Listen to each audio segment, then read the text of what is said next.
Hi, my name is Bente, I'm the Norse Witch, and this week's video is a spontaneous one. Actually, I didn't really plan on filming anything like this, but I asked on Instagram for my followers witchy hot topics, witchy unpopular opinions, pet peeves, stuff like that.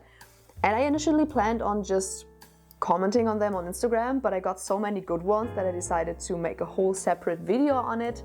And I also branched out and asked on my YouTube community tab for more of them, and I got so many good ones. I'm so excited. So I have a nice little matcha tea here and my iPad with all of the stuff on it.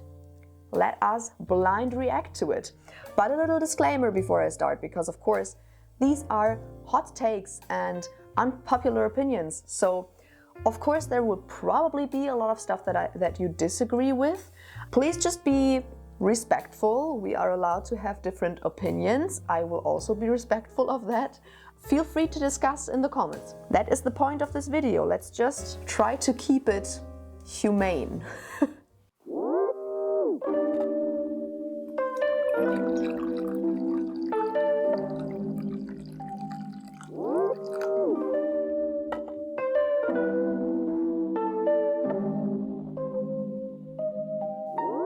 Let's start with some Instagram hot takes, right?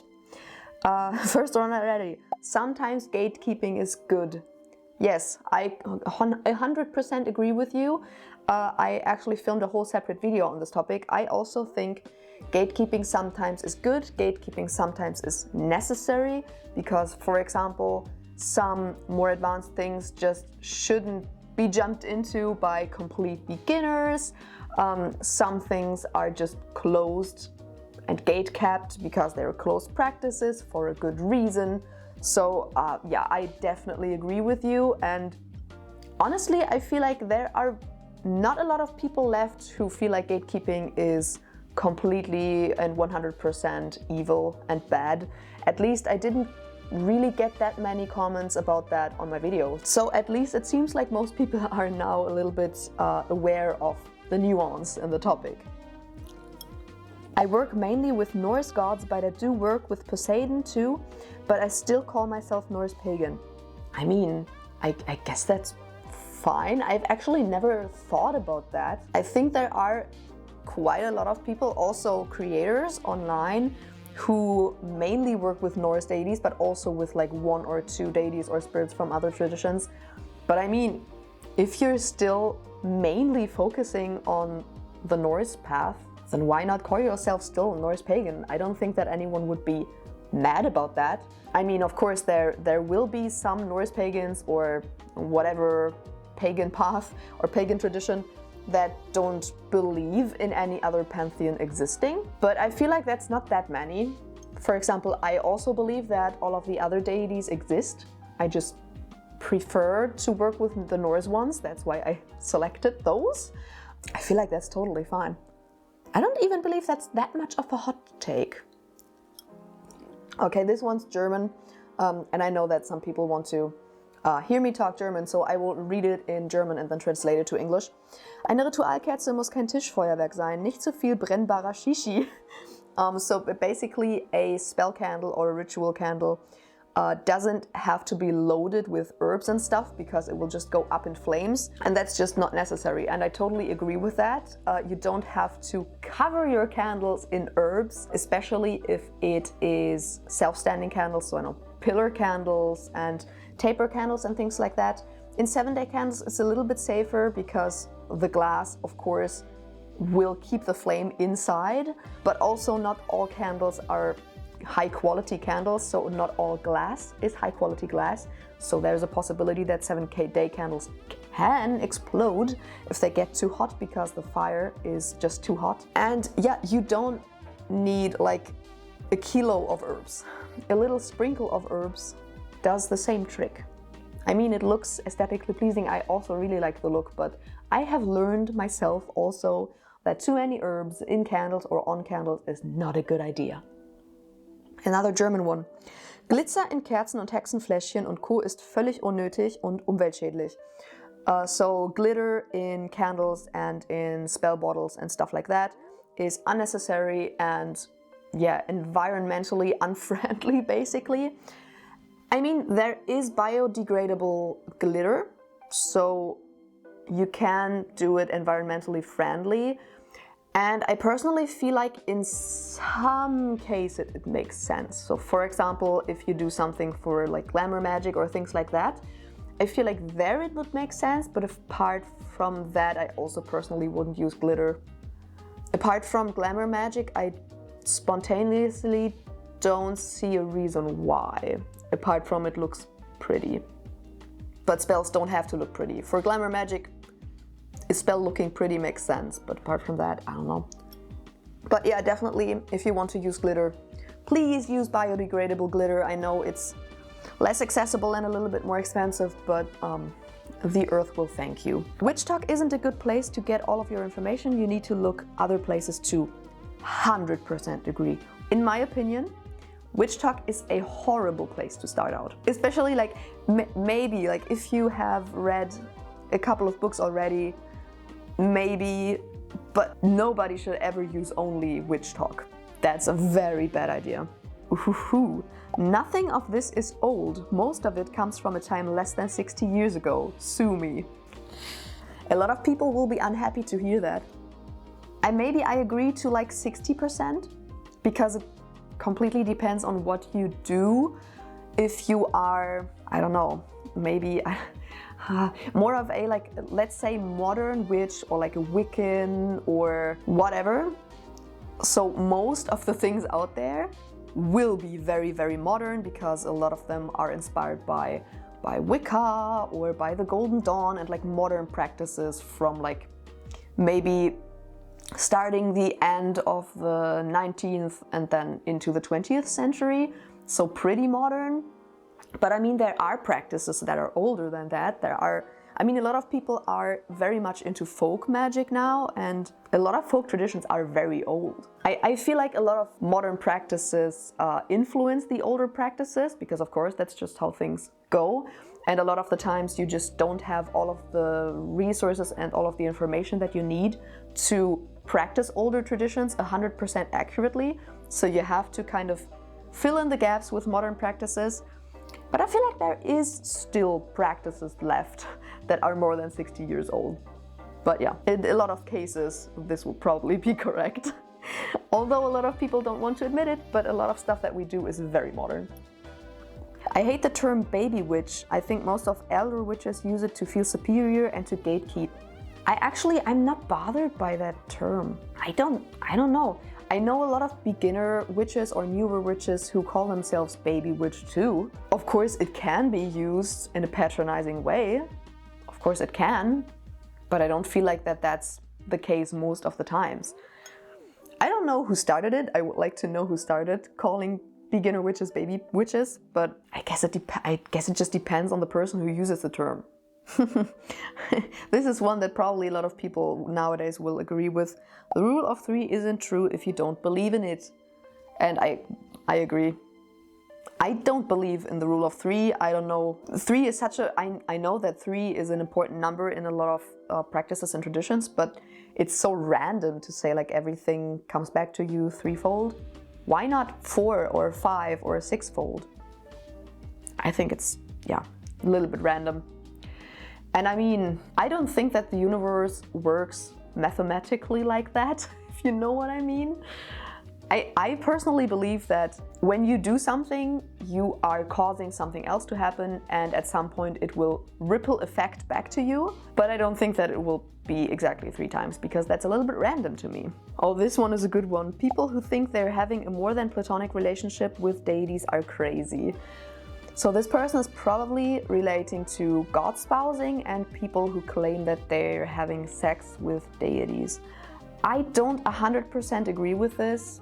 I don't think that those people are crazy. I think that it's kind of becoming a trend through TikTok. Thereby, probably a lot of people are either imagining it or they're kind of getting into spiritual psychosis, which is awful. So yeah, I feel like a lot of people also don't really take it seriously anymore. But it is a thing. God spousing has been a thing for longer than like the last 5 years. So I don't feel like people are crazy who do it. I just feel like a lot of people don't really take it seriously anymore and they just pretend like they're doing it. I feel like some people are probably LARPing it, imagining it. I would say there's more nuance to it. Some people are probably proper god spouses, but I feel like that is probably very rare.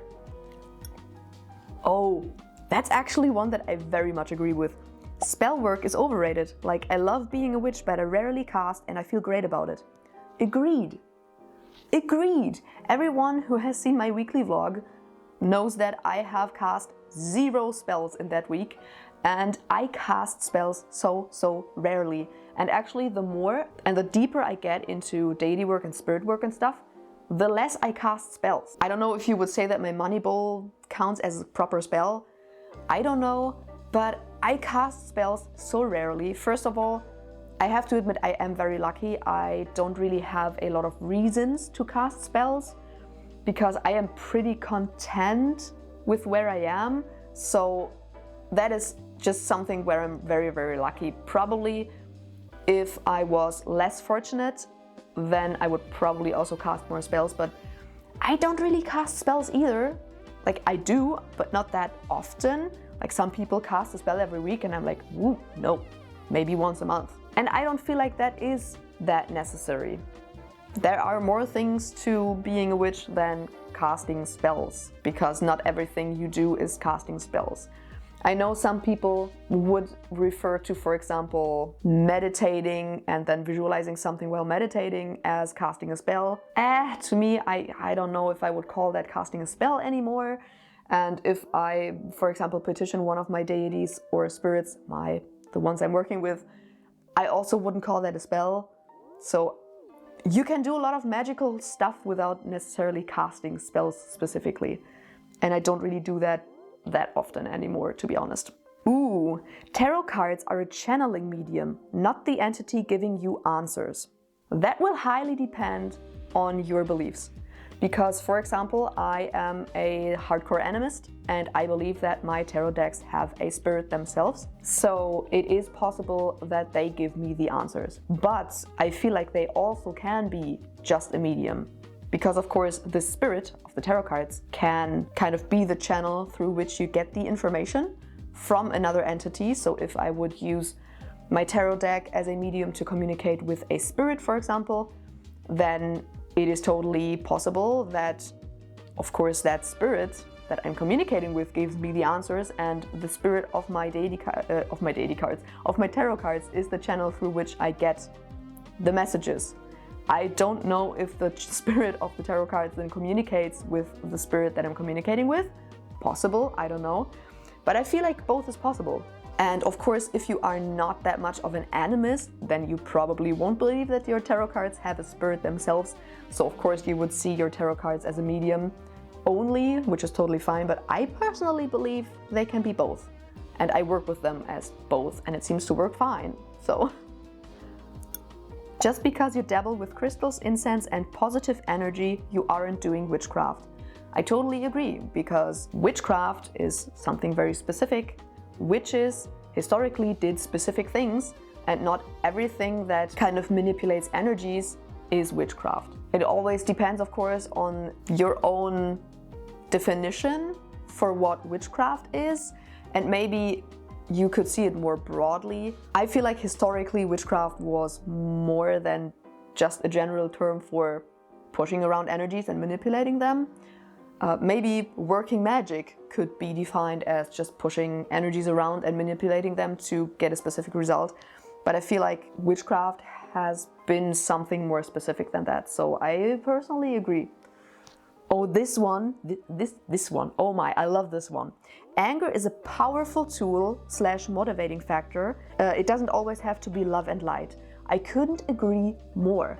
I feel like every single emotion that you feel can be channeled into spell work and into any type of magic. For example, if you want to hex someone or curse someone, if you are angry, you can channel that anger into the spell and it will power it up so beautifully. Of course, if you want to cast a spell for harmony, then you shouldn't be angry while you're doing it. But if you are very calm and feel a lot of harmony in that moment, then channel that energy into it. I feel like every single kind of energy and emotions are very powerful energies, in my opinion, can be used for magical purposes. I've recently also thought of some kind of city magic where if you are living in a very busy city, why not channel this chaotic energy from all of these people around who are busy doing things? They're all exuding so much energy, why not channel it, use it in magic? Possible. It will probably not be that easy because, of course, if you want to use it for a different purpose than like chaos or motivation or drive or something, you would have to transmute that energy into another energy, which probably isn't that easy, but I feel like it's possible and it is very powerful. It definitely doesn't always have to be love and light because that's just toxic positivity. Life just isn't always great. So why pretend? There aren't enough resources to teach people about spiritual psychosis and the alt-right pipeline. Definitely, and it's funny that you mention it because I really want to film a video on spiritual psychosis because I have experienced it myself. And I've had a boyfriend who was very much in spiritual psychosis. So I have a lot to say about that topic. I have met crazy people. Yeah, definitely agree. Oh, that you can practice witchcraft and be Christian. It's not for me personally, but some of my friends are both and it's beautifully done and open. I have seen differing opinions on this. I personally believe that you can be Christian and practice witchcraft. You probably would never call that witchcraft then, but there are Christian witches and there are a lot of folk practices, which some people would call witchcraft, some people wouldn't. But there are so many folk practices that are very Christian. They are very mixed with Catholicism most of the time. You even see mixes of, for example, in Scandinavian folk magic, the old heathen practices and Christianity are mixed so heavily. And it works, and it has worked for so many different cultures. So why should we nowadays feel like we have to kind of abandon our beliefs? Like if you are actually a Christian, you believe in everything, you like the religion, but you want to start working magic, don't have to call it witchcraft, why shouldn't you be able to do that? Oh, yes. Reading books without practice won't make you an advanced practitioner. Agreed. There are a lot of so-called armchair occultists or armchair witches or practitioners who only read books but never practice. And yeah, of course, you can read a lot, you can be very knowledgeable, but that doesn't make you an advanced practitioner if you don't know how to actually use it. Probably a hot take of mine, even if you are very book knowledgeable, if you don't know how to use your own intuition to do things, and how to write your own spells and how to make up your own shit basically, then you probably also aren't that advanced. Okay, this one is interesting, and if you're seeing this video, please elaborate in the comments because I would like to know more about this, because this is interesting. Pagan practice can't be vegan. I don't know if I would agree with that. Historically, they would not have been vegan, but if you're doing it nowadays and you're giving vegan offerings, I don't feel like that would be a problem, but I would feel like it's still pagan just because you're not giving meat or dairy or eggs or something as an offering doesn't make it not pagan. Historically speaking, probably because veganism just wasn't a thing, but I don't know why pagan practices would not be possible to do in a vegan way. Please elaborate in the comments if you see this video because I would like to know where this is coming from. I don't fancy astrology that much. I don't hate it, but I don't think it's necessary for witchcraft. I agree. I mean, I personally love astrology and I feel like it can be a very powerful tool, especially if you get into planetary magic, and astrology can be very handy when it comes to spell timing, for example, which I definitely want to film videos on because I love it, but you don't have to do it. There is no need to do it. It can help you, but you can also work with other things. You don't have to do it. And I mean, a lot of people are into astrology, but if you're not, still totally fine. Astrology isn't necessarily always a part of every single practice. Alright, those were the Instagram ones. Now let's get into the YouTube ones, which are longer. I don't cast circles and I also don't cleanse every single item before I use them. Like if I'm using a bowl from my kitchen or even herbs, sometimes I just don't see the point. I partly agree. I actually don't cast circles that often anymore. I should probably revisit my circle casting video because I don't remember what I said in that video, but I don't cast circles that often anymore. I don't think it's necessary all of the times. And I also don't cleanse every single item. It always depends a lot. If I would, for example, if I use a crystal and I program it for one specific purpose and I want to use it for another purpose, then I would cleanse it. I would cleanse it of this one specific purpose that I put into it.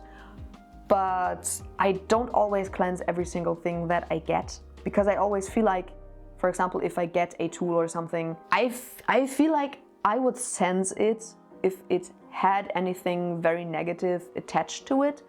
And I don't really want to like spiritually, energetically bleach everything that I get. That's something that some people do, like every single thing that they buy, they will completely energetically bleach and remove every type of energy from it so that they can then put their own energy into it. I kind of like it when the things have the energies that they came with, if that makes sense. I don't know, I have, for example, a knife with a antler handle, and I wouldn't want to energetically bleach that thing, because if there's still part of the spirit of the animal attached to it, I like that. Especially if I would find a stick somewhere or a stone or something. What probably attracts me to especially this stick or this stone, the reason that I probably pick it up and take it home is probably the energy that is in that stick or that stone, or the spirit that's attached to this stick or that stone. So I don't want to remove that energy, because I mean the energy is the reason why I got it in the first place. I love this one. Not sure if unpopular, but I think Nazis would make good sacrifices.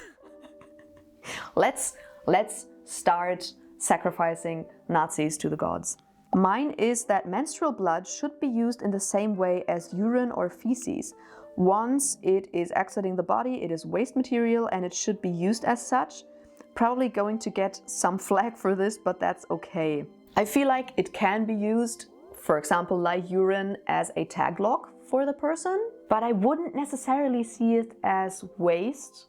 No, I personally wouldn't see it as waste always. I mean, I personally would not give menstrual blood as an offering, apart from if it's, for example, a deity that's very much connected to menstrual cycles, femininity, things like that. But apart from that, I probably wouldn't give like menstrual blood to Odin, for example, as an offering. But that is simply because I'm shedding that either way, so it's not that much of a sacrifice. But I wouldn't see it as waste, because that kind of has the connotation of it being dirty, like feces, for example, which I definitely don't agree with, because periods are the most natural thing ever. And I don't really like this negative stigma around periods. But I mean, it can be used like urine, for example, in a lot of cases. But with feces, I don't agree with that, honestly. People shouldn't be afraid to use native plants and ingredients because of cultural appropriation. If it's in your area, by all means use it, so long as you're not copying practices that aren't yours to copy. There's always ways of incorporating your environment in a way that's beneficial for everyone. I feel like that hardly depends. I mean, if I personally in Germany want to use native plants around me, totally fine, nothing wrong with that. But if the plants are, for example, extremely overharvested, like white sage, then I would never want to participate in that, especially like to harvest them myself if it's already overharvested. In my opinion, not a good idea, and it's a closed practice for a good reason. So that's also why I probably wouldn't want to use that. Luckily, that's not that much of a problem here in Germany, because it doesn't even grow here, so I wouldn't be able to forage it either way. Disagree in some cases, let's just say that. But I know white sage is a very, very controversial topic, but I personally would not feel comfortable foraging that in the wild and using it for something. I'm really not sure where people got this info, but rosemary is not the universal substitute for any herb. I definitely agree with that. I don't believe there is such a thing as a universal substitute when it comes to herbs. With crystals, clear quartz, easy. But I don't feel like with herbs that that's a thing. There are herbs that were used so widely that they can be used for a lot of purposes, but I don't feel like that there is an herb that can be used for anything and everything. And especially as a substitute for anything, because only because two herbs can be used for the same spell intention, for example, that doesn't mean that they will have the same effect, if that makes sense.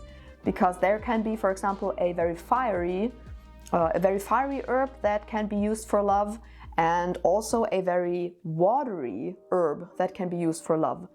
The watery herb that can be used for love will probably be more for like romantic, harmonious relationship kind of love, for example, even the love in a friendship or a family, whereas the fiery herb that can also be used for love will probably create more of a very passionate, sexy kind of love.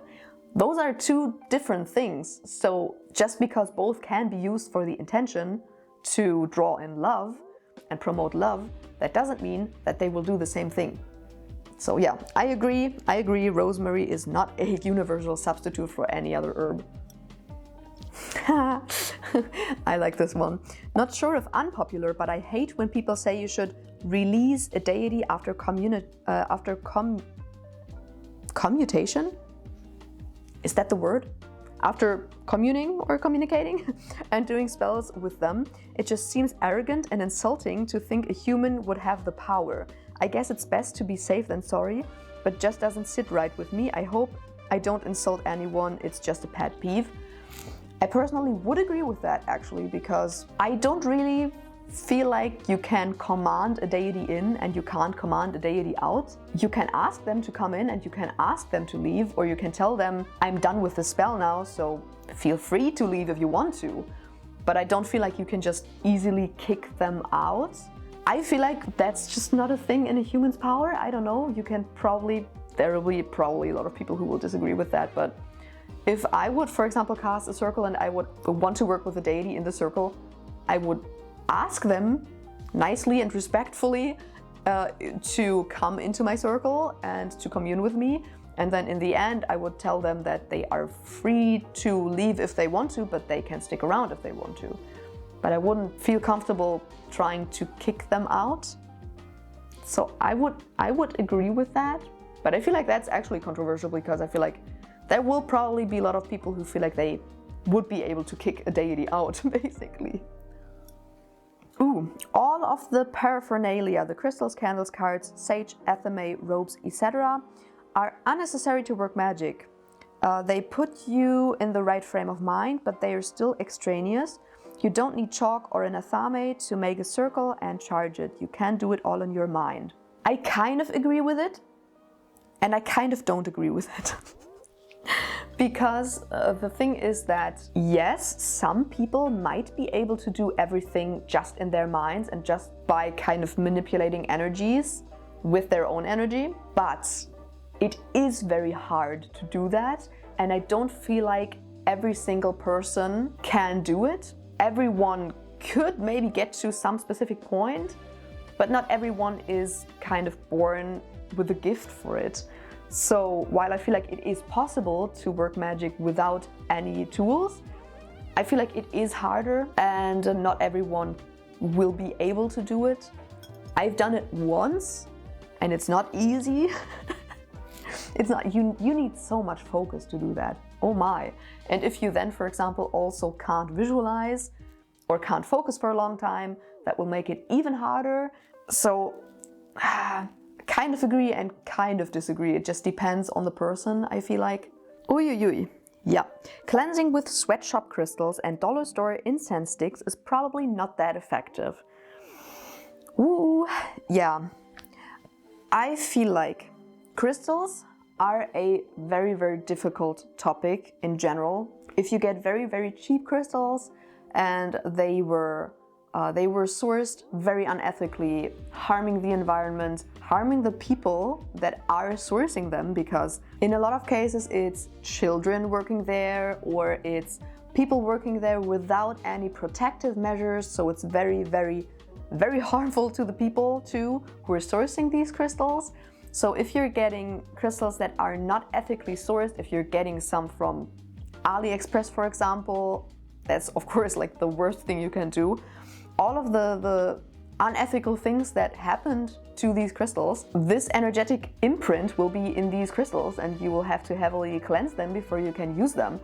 So before you get unethically sourced crystals, just don't get crystals either way, or just invest into ethically sourced clear quartz, because you can use that for any specific purpose. Dollar store incense sticks. Yeah, I don't think incense sticks are that much of an issue. I think less than crystals at least. But you don't even need incense sticks. Just use herbs. Put them over a tea light candle. Bam, done. Why?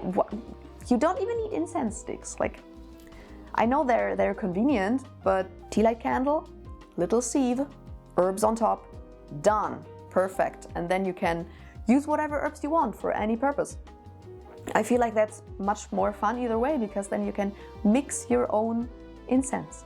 How fun is that? All right, this one will be interesting because it actually popped up on social media recently. Letting anyone see your sacred working space can diminish its potency. Same goes for workings. Disagree. Hard disagree. If that was the case, all of the spells that people online are casting wouldn't work. And I can say from my personal experience, that's not true. My workings are doing great, and I'm showing my altars and everything that I do on a very regular basis online.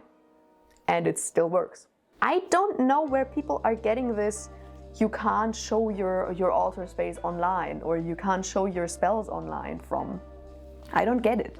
I mean, of course, if you are showing a protection spell, for example, you probably shouldn't show it like 100% accurately as you are actually casting it, because then people can kind of reverse engineer it and get through your protection. So that is not a good idea. But apart from that, I'm showing spells regularly and workings and things, and they still work. And a lot of other people are doing the same things and they still work. So I don't know where this is coming from. I feel like this take a lot of the times comes from people who are not showing their practices online, because yeah, of course they don't, because they're afraid of doing it. But if you have never shown your practice online, or your altar space or anything, if you've never shown that online, how can you know that it will diminish the power? If you've never tried it, how will you know? Probably my main unpopular opinion would be that spell jars can be very helpful in certain magical workings, but they can't be used for every single magical working. They can be helpful in protection magic, see traditional witch bottles, but not so much for example, money workings. I personally very much agree with that. I actually planned on making a video about that topic at some point. I feel like you have to kind of think about the framework that your spell is working in. So is it a candle spell? Is it a bowl? Is it a bottle? Is it a sachet? Is it a witch's ladder? Whatever. Like, what kind of spell framework are you using? Because that also has an effect on how this spell will work.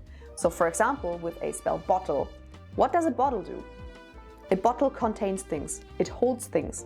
So this bottle will hold the energy. Or in a traditional witch's bottle sense, it will trap things and hold it in there. So for example, I agree. For example, with protection, it makes sense to use a bottle, because if you, for example, let's just say you don't make a traditional witch bottle, but you make a spell bottle, you put protective things in it, and you put it in your home. That means that this bottle will hold and contain this protective energy, and from this bottle, this protective energy will radiate outwards, and it will protect the area around it. Makes sense, right? But what happens if you want to gain money? If you want a prosperity spell, and you do a spell bottle. Will it make your money grow? Will it make your prosperity grow? I personally don't believe it, because it's a bottle. It is a bottle that's closed. How is it supposed to grow anything? And I have made a lot of spell bottles to try to grow things, and it didn't work. So nowadays I only make spell bottles for things that should be contained and held in place. You shouldn't mix pantheons. Like, yeah, okay, I do it all the time and a lot of them work well together. My ancestry is worldly, so I guess it's okay for me. I agree, and mixing pantheons has been a thing in history. A lot. A lot. I mean, look at Greek and Egyptian deities, for example, or Greek and Roman. There has been a lot of merging of different practices and different pantheons. It's just a thing that has always been done. That doesn't necessarily mean that you should mix everything, because of course close practices are close practices, for example, and it's, I don't know, it's debatable if an Asian deity works well with a Norse one. I don't know, you probably have to figure that out for yourself. But mixing pantheons and mixing practices has been done for a long time. It's a thing that has been done in history, so why shouldn't we do it nowadays? As long as you're respectful to every single pantheon you work with and every single deity you work with, it's fine. But this is where I will leave you with. I think I have gone over a lot of them. This has taken me quite some time. Before I go though, as always, a patron shout out. Thank you so much for supporting me. Sigrun, Ashley, Erica, Sturfried Stars, Mars Mortis, Christine, Christopher, Glacier, Gael, August, The Kurt Jester, Tia, Fabienne, Tammy Me, Jella, JB, Tim, Anna, Laura, Amber, Kristen, John, Ivy, Phoenix, Anton, Noemi, Jenny, Tyler, Els, Maggie, Betty, Misty, Tiffany, Amy, Colette, Tell, Timothy, Coffee, or the Honorary Gossip Squirrel, Bjorn, and Ash. Again, thank you so much. I really hope that you enjoyed this video. I hope it was, I don't know, entertaining. Tell me in the comments which your witchy or pagan hot takes are. If you did like this video, then make sure to subscribe. If you're not subscribed yet, of course, give a thumbs up, because it very much helps with the algorithm. Of course, you can check out my other socials. I am basically annoying you everywhere. And I also run a shop for ethically and sustainably sourced witchcraft tools. Most of them are handmade by yours truly. So of course, check out Sacred Sorcery, and I will see you in the next video. Bye!